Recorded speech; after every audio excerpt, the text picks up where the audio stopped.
How do you get ideas in people's heads covertly? Is that what you want to know? Okay. Let me answer the question that wasn't asked, and then I'll come back to this one.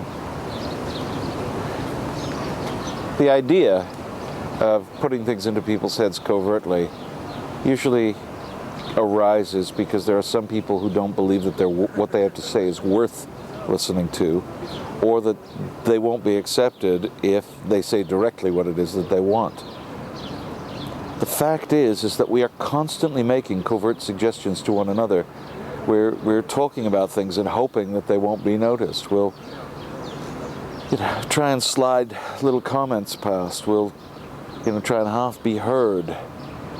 We'll try getting people to do things by implication. So when we talk about covert persuasion, we really aren't talking about something that is unique to NLP or from some hypnotic point of view. It's one of the things that humans do. I would argue that it's not about covert or overt. It's about effectiveness. For example, there was one time when I was having a conversation with this woman I wanted to get involved with, and we were sitting on a dock by a lake, and it just so happened we'd been at a party and it had been a late night and we both fell asleep, and we were both asleep on this dock, and we woke up and it was just before dawn, and you could feel the dock moving gently up and down, and the sun was just beginning to rise over the hills that surrounded the lake. And I looked at this woman who happened to be a film extra and a body double for an actress in a famous film. And I'm sorry, where were we? Just often a reflection, often an anecdote.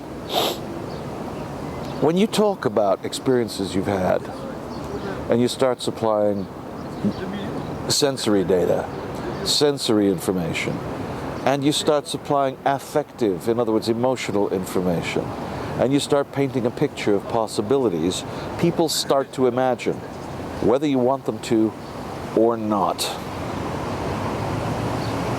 If you want to start putting ideas in people's heads more effectively than you do already, start learning to add color and sound and affect to your descriptions. That's one way. It makes it easier for people to imagine what it is you're talking about.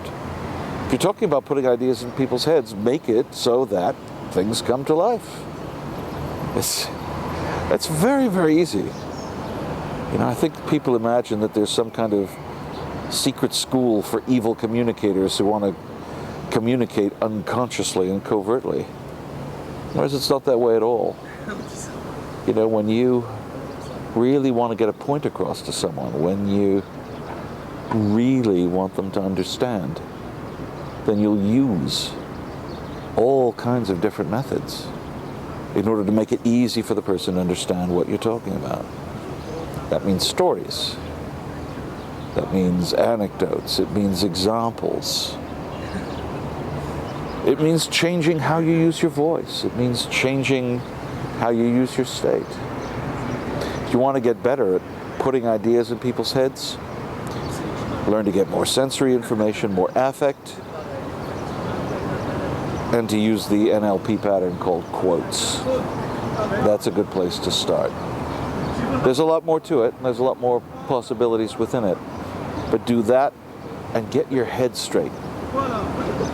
What are you communicating for? What is it that you think that covert communication is going to do for you that being direct isn't? I'm always a little bit suspicious when people ask that question. How can I get ideas in people's heads without them noticing? Why would you want to? Why do you have to? I found being direct quite often works a lot better.